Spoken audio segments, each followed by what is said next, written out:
สบายดีเซาลีสบายดีสบายดีเด้อพี่น้องเนาะเอากลับทักทายสบายดีพ่อแม่พี่น้องบ่สุขุสุคนที่เคารพฮักแพงเด้อยินดีต้อนรับเข้าสู่2บ่อนึกเผาไปวันนี้บ่นึกกับมาหาน้องประยงอีกแล้วเนาะมาเอาเครื่องน้องประยงไปฝากคือเก่าหั่นแหละพี่น้องเนาะยึบจ้ะน้ำฝนสิท่วมอันเฮือนน้องประยงแล้วเด้นี่เห็นบ่มาเบิ่งแม่พี่น้องมาเบิ่ง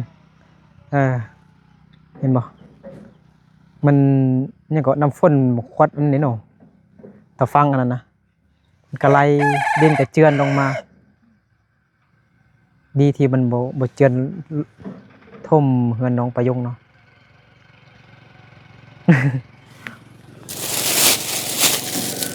เอาขนมไปให้น้องประยงก่อนขนมใหญ่ๆมาเลยนะ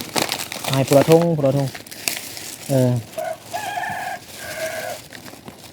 ต้องมานั่งปวดหัวทุ่มเทอยากเด้อพอแล้วหักไปซ้ำไปเก็บมาจนหัวใจเซเว่นมาหลอกให้รักให้น้องก็โดนเทสบายดี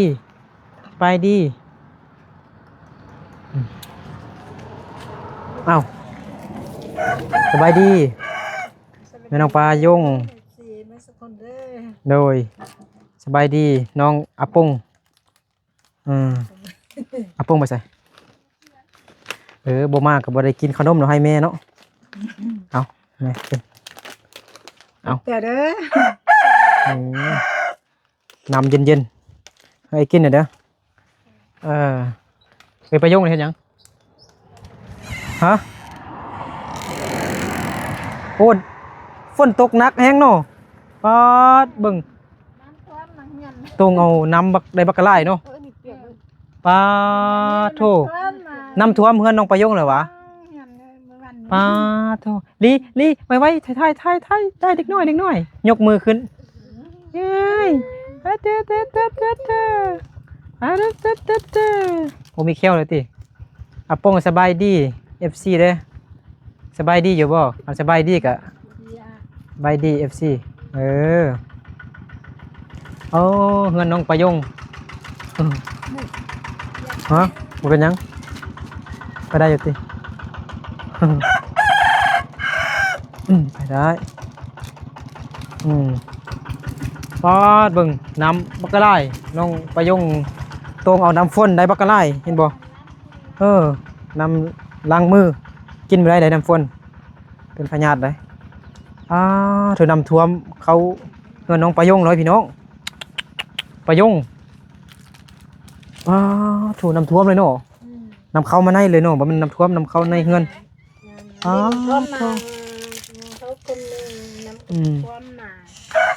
พ่อน้องอาปงเลยโอ้พ่อไปลิ้นแล้วนึง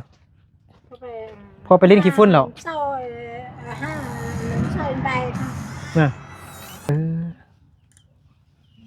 วันนี้มาเอาเครื่องไปประยงไปฝากก่อนจะออเดอร์วันนี้นะ3นะช่วงนี้น้องประยงได้ขายเครื่องร้ายแฮงพี่น้องเนาะได้มือละ4-5 แสน6 แสน7 แสนล้านนึงกำไรซ้ำเซยปังดีแล้วลูกค้าสั่งเครื่องอะไรเมื่อวานนี้บ่ทันฝากเครื่องน้องประยงเขาฝากเมื่อกี้นี่เอาตังค์เซาลีโอ้เขาขอบใจน้องอาปงเอาตังค์มาให้เนาะบ่ให้นั่งลิ้นและเฮ็ดเวียกแล้วนี่นะเฮ็ดเขาบ่เลยเฮ็ดอีหยังบ่ให้นั่งซื่อๆเลยไอ้แท้บ่อยากนั่งแล้วเปราะอยู่นะมาเบิ่งฝนป้าถูฟืนกับไม้ซักโอ้นี่เห็นบ่น้องประยงมานี่ก่อนโอ้โธ่ฝนคือสิตกหลายแฮงเห็นมั้ยนำจนไล่เข้าเฮือนน้องประยงโธ่นี่เห็นบ่นำมาแต่พุ่นเห็นบ่ป้าประยงตื่มได้นึงเนาะบ่ท่วมได้เห็นบ่พา FC มาเบิ่งอันน้ำพี่น้องเนาะนี่เห็นบ่ น้ำไล่มาแต่พุ่นเด้พุ่นน่ะ แม่น แต่พูพุ่นน่ะไล่มานี่ไล่มาเขาพอดีถึกเฮือนน้องประยงเฮือนน้องประยงกับเปียกหน่อยนึงพี่น้องเนาะนำเข้าเฮือนเลยป้าคันบ่ขุดห้องนี่มันนำเข้าเฮือนเลยเนาะ อืม เข้าเฮือนหลายแล้วเนาะ แม่น แล้วเมื่อคืนนี้น้องประยงเฮ็ดในไรอยู่น้ำท่วมเฮือนน่ะ อืม ห้องอยู่บ่ช่วยด้วยช่วยด้วยเห็นบ่ ฮะ อันนี้เดี๋ยวนะพอได้ยาเจ็บไปบุกตือนะ บ่ ฮะ เมื่อคืนนี้นะนำจนตอนนำอันเข้าในเฮือนน่ะเฮ็ดได้อยู่น่ะฮะ ความรู้สึกเป็นจังได๋น่ะย้านบ่ พ่อก็มาใส่กันเท่าดินนี่น้ำกะทิลงไปให้มันเลย ป้าด เพราะว่าเอาไม้มาลานสนี้ก็ให้ดินเข้ามาแต่ว่าเพราะว่าเอาเจ้าคนดินก็ต้องมาแหกเป็นยังมันมาแหกเนี่ย โดย เป็นหนาเต็ม โอ้ลืมเอารถจกมาจกดินอยู่นี่เมื่อกี้เนาะลืมเอาจกรถแมคโครอะนะมาจกมาแป้งอัน เนาะ มาแป้งห้องน้ำนี่นะคลองน้ำนี่นะคลิปเรียกกับชาวล้านเบิ่งเนาะ สักคารับเสเมืองไซโอ้ อาจิ ไม่ยัง ลูกค้าส่งอันสักข้ามา ไม่ยังก็ลมน้ำพายุ บ่ตอนลูก ไม่ได้ ค้า ยินอันนี้ว่าซ้ำไม่ว่าเอารถจกน้อยเห็นไหมมาจกแป้งคลองน้ำกับน้องประยงนะลืมเมื่อกี้ปืนก็ลืมเอามายิงนก ผมก็มึงก็ชอบแต่ก็ช่างไงเราไป คลิปเรียกกับชาวล้านคนเบิ่งหน่อยดิประยง กูเยอะมั้ง มาคลิปเรียก ไปยังกระเฮน ชาวล้านเลยดิ แม่น มือเศร้านี่99ชาวล้านเนาะ นั่นก็บอกไง เวลีในฮอตอยู่ แต่ใช้จะรู้ชอบ 100 ล้านนะดังทั่วโลกเลย จังชิน ประยงเห็นยังอาปงสิไปยัง มาปงไปเอาเสื้อ เอาเสื้อเงินไปยังเนี่ย เลยเมื่อกี้ปงไปไปยังว่าไปยังอย่างบัว เวลานี่ไปส่วนประมาณวันเกิดเวลาบ่ บ่โอ้ย วันนี้บ่แม่นวันเกิดเวลานะ บ่แมน บ่แม่นมันคือแจ้งกันนะเพราะมันคือว่าแจ้ง Facebook มันมีแจ้งมันแจ้งอยู่ใน Facebook ว่าวันเกิดเวลานี่ เต็มบ่ทึก บันทึกกับอันปึ้มสมนควรนะ บ่ แล้วบ่แม่นวันที่ยังอันวันเกิดเวลานะ วันที่18เดือน7 18 เดือน 7เดือนหน้านี่เนาะเดือนหน้ากี่ซื้อเค้กมาแล้วโอ้โห ฮะ กี่ซื้อเค้กมาแล้ว ฮะ จังได้บ่นี่ยาเนาะกระเป๋าไปเนาะมันแจ้งอยู่ที่บ่ซื้อเค้กมาแล้วเมื่อกี้ FC เพิ่นซื้อเค้กให้น้องลาลงหน้าเนาะเฮ็ดลงหน้าเนาะ วันเกิดน้องล้านเดือนเจ็ดวันที่11วันที่18เดือน7 แล้วก็มีวันที่19น้องล้านมีวันที่11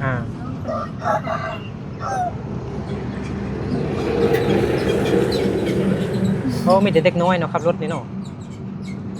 เด็กน้อยเลยจังหน่อยไปเป่าเค้กเนาะเฮ็ดจังได เอาไปเป่าเลยนั่นเลยเนาะ วันที่8 วันที่8เดือน นี่ตื่นมา 5อีกตึม2เดือน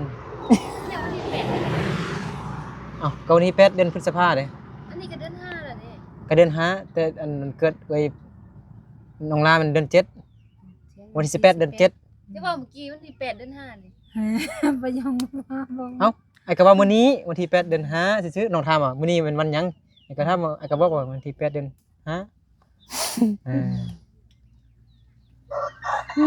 มาจับกล้องอ่ะบ่เอาขนมให้น้องประยงบ่แม่นลืม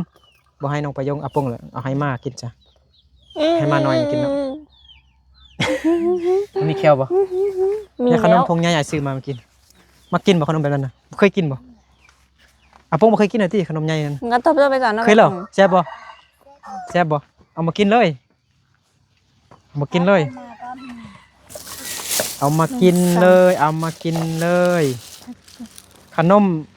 มเงิน FC เพิ่นซื้อให้เด้อ อันนี้บ่ทันขายนะเขาบ่ได้ไปเอา FC เพิ่นฝากเงินมา เขาบ่ได้ไปเอา ซื้อขนม เจ้าว่างเจ้าบอกก็หาเขาไปเอาให้กัน ซื้อขนมแจกเด็กน้อยแจกเด็กน้อยหลายคน เขาบ่ทันมื้อนี้เขาบ่ได้ขาย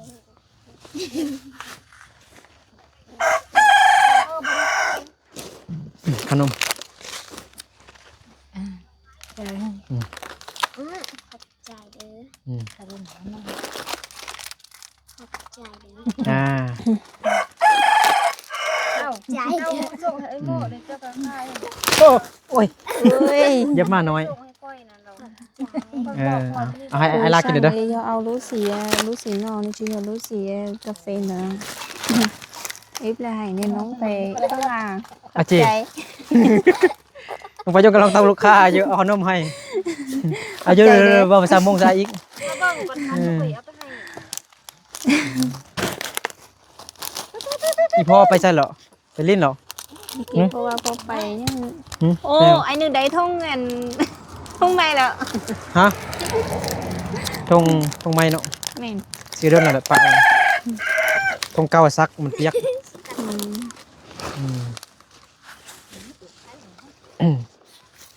Mà là chưa có nó con nòng búng to. To. แต่ก็มือตรงนึง มันบ่มีแคลติมีแคลหรอบ่มีหรอกินได้หรอบ่โอ้ยมันขับเองกินอ๋อไอ้ปะโลปัดนะฮักกันเนาะตอนน้อยนะฮักแต่ใหญ่มากขี้ดื้อเลย Cái ดื้อ đứa กระ này. โตน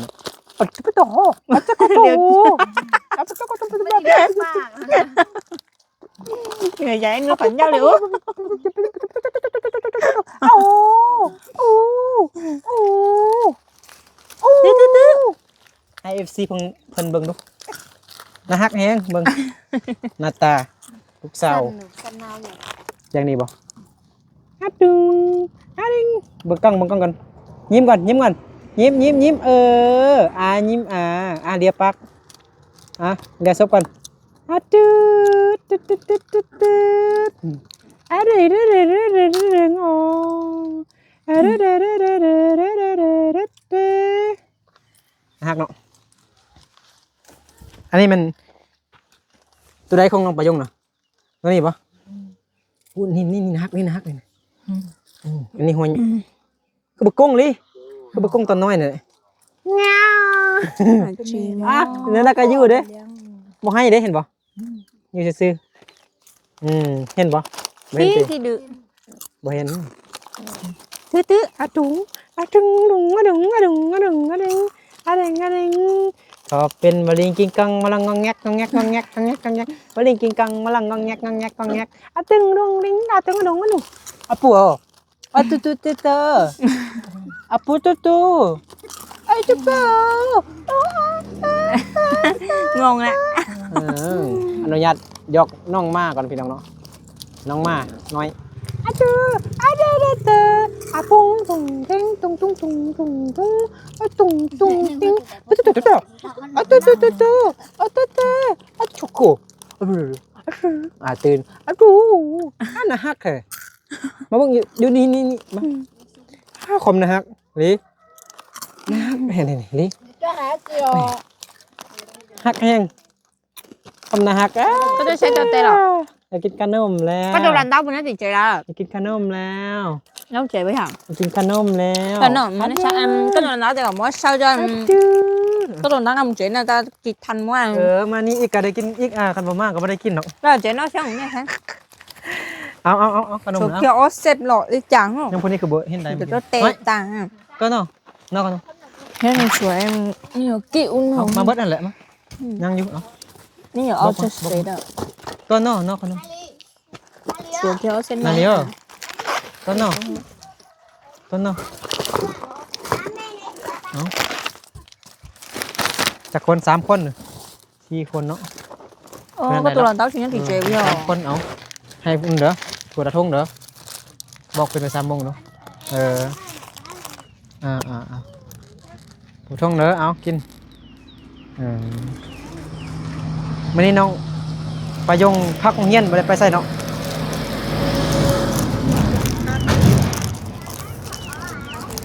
ไปยงเห็นยังไปยงเห็นยังคุณ บบ อลน้องไปยงเห็นยังก่อนเล็บมือ từ đó cũng có dạng เอาเล็บมือให้เขาเล็บมือ chị chỉ คือเอาเล็บมือ được là tí là có mà lia hả nó cho เล็บมือเล็บมือป้อมปะเล็บมือป้อมมันนะเอากาวติดใส่ดิ tụi mà mấy xe nó có hỏng thân tự tuổi อาปงเมื่อคืนนี้ฝนตกหนักเราเป็นอะไรความรู้สึกเป็นอะไรยานบ่หรือว่าบ่ยาน บอกอย่างอาปงกีนนแล้ว ฮะ อาปงกี ปอง นน có thả vào ta อาปงรับอยู่ มาเดี๋ยว ป้าดฝนตกหนักบ่หนักไหมเนาะฝนตกหลายปานนี้มีหยังนี่นะขี้เข็บ mà có thả vào ta lòng อา em ปง pháo à ตอนฝนตกหนัก bỏ sao มันจะเนี่ยบอกผ่านแม่นะ ngon bấy thả ตอนฝนตกหนักนี่อาปงนอนเลย ต่อ บอกอาปง รับแล้วบ่ sao รู้สึกเลย vô cho có là แต่ต้มเช้านี่นะ ตอนเช้านะตอนฝนตกตอน cho xuống ต้มเช้า ตอนเช้าฝนตกหนัก ไม่ไปหรอก เอาปงเป็นจังไดยานบ่ bên đây to บ่ตื่นเถอะนอนอยู่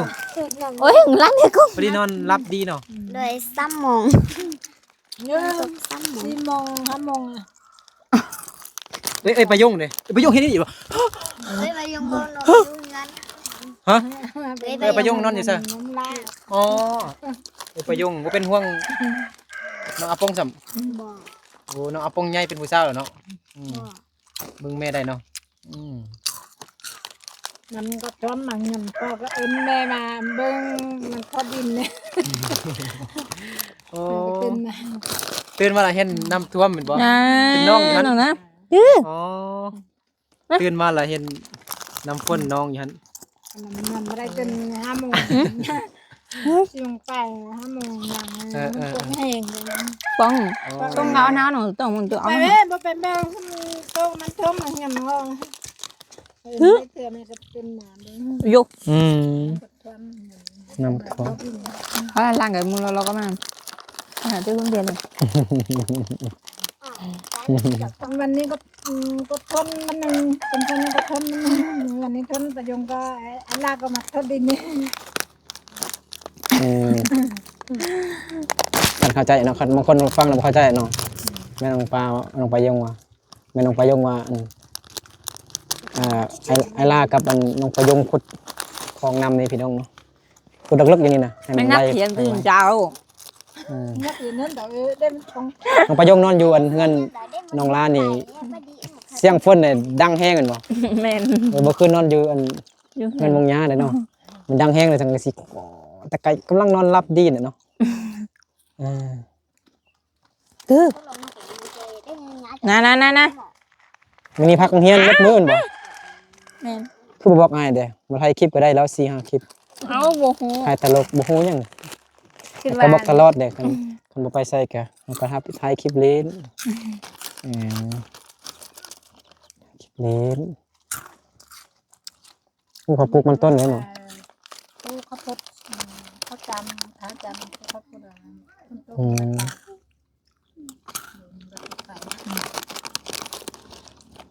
มันยังไปเนาะลองโทรหาไอ้ลาดูมาแล้วบ่ไปปลูก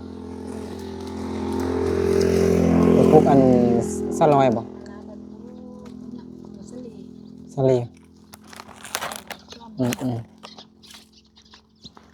เห็นบ่ vô tôi phải tao อีกเรื่อยก็มาต้องมา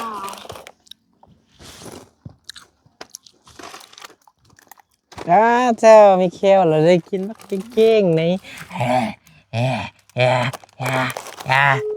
มันนี่ซื้อหรือบ่นี่นะมาโอ้ย la โอ้ย ไอ้ถ้าแบบไม่เสื่อม có bà tao là tỷ tế lọ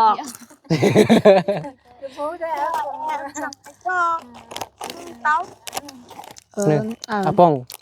ไอ้นึกถามว่ามันมีซื้อหรือบ่มันมีตัวเดียวกับแม่นั่นเด้อาป้องก็ว่ามันมีตัวเดียวเด้มันมีซื้อตัวเดียวมั้ยตัวใด nhà lý có hai mà อันนี้มันซื้อหยังฮะ สึกกลาง กลางการมันกันนี่เนาะอันนี้ก็การคือกันนี่น่ะ อะเรื่องดงดงยังกะอะ วันนี้แหละคิดดื้อ อะจุดจุดจุดจุดอะจุดจุดจุดจุดตึ้งตึ้งตึ้ง แม่งมาเนี่ยตุ้นน้องอ่ะ นักไงอ๋อตะน้อยนักใหญ่มากเนี่ยเราเก็บกัดใกล้เข้าเลยเนาะนั่นบอก คนนี้คือกัตโต้เนี่ย แม่น ดื้อ อะดู ดื้อ ไปลิ้นไปไหม มาอยู่เงินสีข้าวเพิ่น อืมมันนี่ก็มานั่งลมนำน้องประยงพี่น้องเนาะเอาเครื่องมาจังไงลืมเลยเอาเครื่องมาไว้เลยใส่กระตาลบไปมื่อนี้นี่โรงเรียนบ้านคิวแคมพักพี่น้องเนาะ ผู้สีดำเดี๋ยวได้ลูกสีดำ โรงเรียนอาปงกับพักบ่โอ้โรงเรียนประถมมัธยมพักเบิดเนาะ แมน อาจารย์ไปร่วมบ่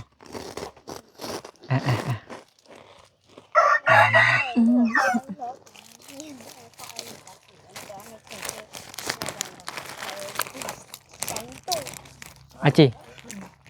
เพื่อนมาแล้วอยู่ ให้ลำปลอ อาจิ ส้มเซยน้องปลายงสิรวยแล้ววันนี้ บ่ สกตาลดกันเลย แม่ กตาลดกันเลยโอ้ยสิไปนำไอ้นึกเนอะ จะไปนำอันนี้ก่อนติ กินมาอันนี้บ่ เคย ยังน้อยเดียวซิมดูมันบ่คือของอาจงเลยแซ่บก่อนนี่ ต้องล่าว่าซื้อ น้องลาตอบแล้วบ่ แล้วว่าบ่ได้มา บ่ได้มาเถอะคันบ่ได้มาแล้วก็มื้ออื่นกับมื้อนี้บ่ได้มาเถอะนอนให้บ่บ่ได้มาเถอะโอ้ระวังรถเหยียบเด้กำลังนาฮักรถเหยียบเบิ่งทุกคนดิน ไม่ลุงขี้วะ แม่น อะไรปะ ยังก็มันคือมาได้ชนะมันก็มีตะนางเล็กอยู่หั่นเหรอเด้ มาเลยดิ โอ้แห้งแท้ เฮงโอ้ เบิ่งพี่น้องความฝน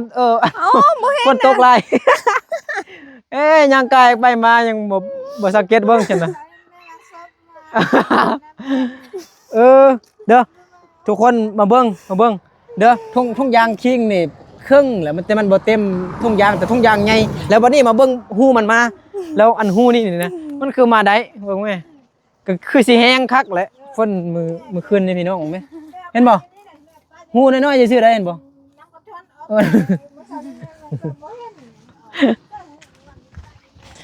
น้องเอามาเมียนก่อนเดี๋ยวยกให้ FC เพิ่นเบิ่งก่อนฝากหันแหละบ่เอามาออกก่อนเอาสิจับพูดละเบื้องอาจจะเฮ็ดปกคลิปเลยนะให้ FC เพิ่นเบิ่งน้ำท่วมเฮือนน้องปลายงแล้ว เห็นบ่อยู่มอๆจังนั้นเด้อเห็นแจ้งเบิ่งกล้อง เดี๋ยวไว้ ขี้กันบ่เก็บเอา เดี๋ยวก็มีต้นขิงอยู่หั่นเนาะมาอะปงก็บ่เห็นโอ้อยู่เฮือนนี่บ่มีผู้ใดเห็นเนาะมีแต่เอ้ยลีเห็นผู้เดียว ถ้าเอ้ยลีบ่มานี่เหยียบจนมันหมุนหมดแล้วเนาะขิง ไว้นี้กันเดี๋ยวนั่ง ล้างมือผู้สาวเปื้อนหมดแล้วป้าโท ไหลไปจนใดเนาะ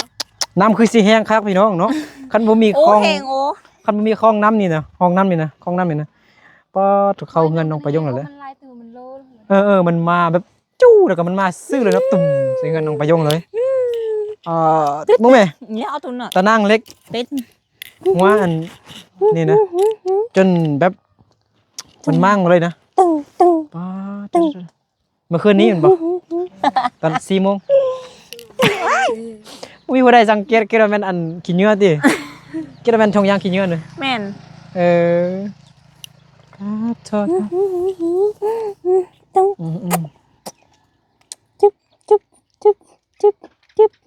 บ่ได้ปงเลยประโยคเนี่ยบ่ได้เลยบ่ได้ทงคิงบักใหญ่ๆก็บ่เห็นเหยียบไปเหยียบมาอยู่อันนี้บ่แม่นติทงขี้เหงื่อเด้อ อ๋อ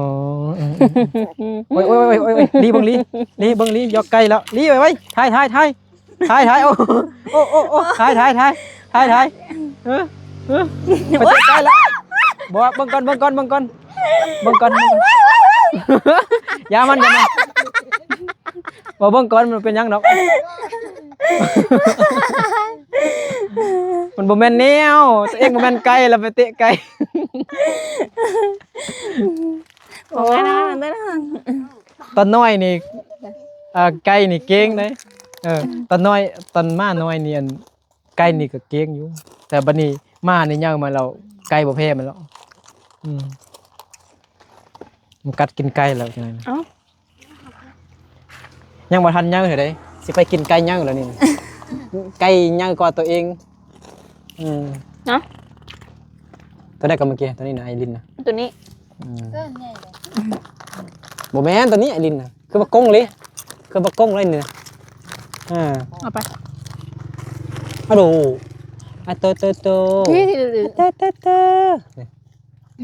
ไอ้น้องที่ชอบเปิงมาเปิ้นให้น่ะไอ้ลีฮันเนี่ยเนาะแม่ อะดิ ตัวนี้ยังแล้ว นี่เหรอ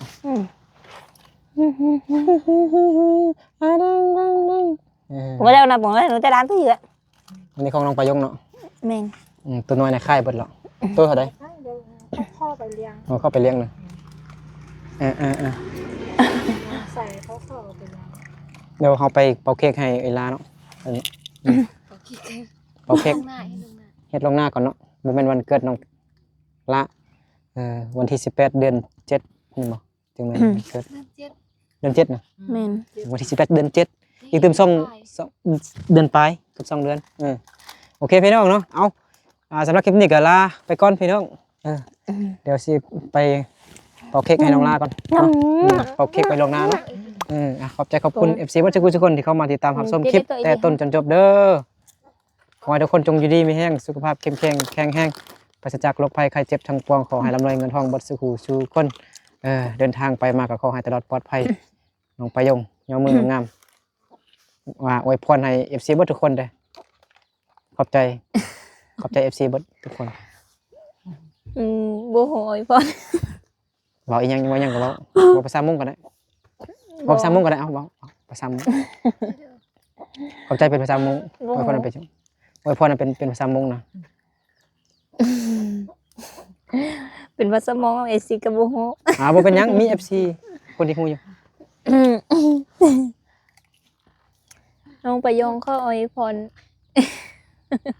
ให้ FC ทุกคนจงอยู่ดีมีแห้งเด้อสุขภาพเข้มแข็งแข็งแรงขอให้มีแต่ความสุขความเจริญรุ่งเรืองขอให้ร่ำรวยเงินทองเบิดสู่คนขอบใจขอบคุณเด้อสาธุสำหรับคลิปนี้ก็ลาไปก่อนเด้อเจอกันใหม่เด้อพี่น้องบ๊ายบาย